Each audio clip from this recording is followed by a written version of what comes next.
ንጽጽር እንዴት እንደጀመርኩ ታውቃለህ? ባክስተሪውን አላውቅም። ንጽጽር እንዴት እንደጀመርኩ። ኦኬ፣ ንጽጽሬን እንዴት እንደጀመርኩ ምንም መረጃ ሰምተህ አታውቅም?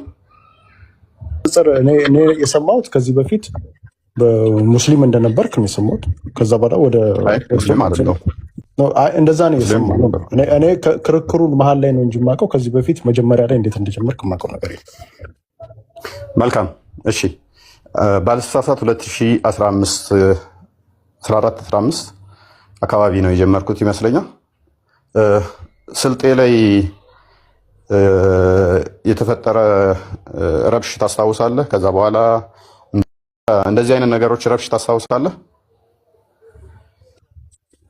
ኦኬ። እዛ አካባቢ ላይ ስልጤ ላይ አማራው መኖር የለበትም መፈናቀል አለበት ተብሎ እንደተሰራ እና ረብሽ ብዙዎች እንደተፈናቀሉ ንብረት እንደወደመ ታስታውሳለህ? ኦኬ። የዛን ሰዓት ስለዚህ አልተከታተልክም ማለት ነው። በዋናነት ድምፅ ስሆን ነበር ንጽጽር የጀመርኩት። ለምን ድምፅ ሆንክ? መተተኞች ናቸው፣ ድግምተኞች ናቸው ከሰሜን የመጡት። ተማሪዎቻችን ሰነፍ ሆነውብናል።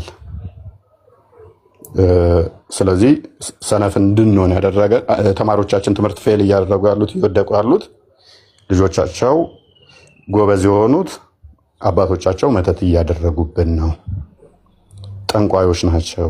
ስለዚህ ስልጤን ለስልጤ መወገድ አለባቸው ሰሜናውያን በሚለው ላይ ነው ንጽጽር የጀመርኩት። ይሄ ጤናማ አይደለም። ማንኛውም ሰው ኢትዮጵያዊ እስከተባለ የፈለገበት ቦታ ሄዶ መኖር ይችላል። ፐርሰናሊ የኔ እይታ ነው። አንተ ሁሉም ሰው የፈለገበት ቦታ መኖር ይችላል ብለህ ታምናለህ? ኢትዮጵያዊ የፈለገበት ቦታ ሄዶ መኖር አለበት። ኦኬ። ስለዚህ በዛም ወቅት ላይ ስልጤ ላይ አማራው መኖር የለበትም ተብሎ ነበራ ማለት ኦርቶዶክስ ነው ብሎ ነው የሚመስሉ ስልጤዎች።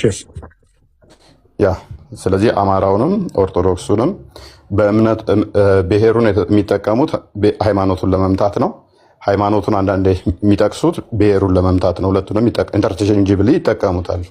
አካሄዱን በደንብ ስለማውቀው ማለት ነው። ስለዚህ ይሄ ጤናማ አይደለም። ማንኛውም ሰው በመሆኑ ኢትዮጵያዊ በመባሉ የትኛውም ክልል ላይም ሆነ የትኛውም ዞን ላይ መኖር መፍቱ ነው የሚል ቪዲዮ ሰራው። ከዛ አይ ድግምተኞች ናቸው መተተኞች ናቸው፣ በዛ ምክንያት እኛ ሰነፍ ሆነናል ትምህርት ላይ እነሱ ጎብዘዋል ሲሉ፣ ይሄ ከድግምት ከመተት ጋር ማያያዝ በራሱ የአእምሮ ውስንነት ነው።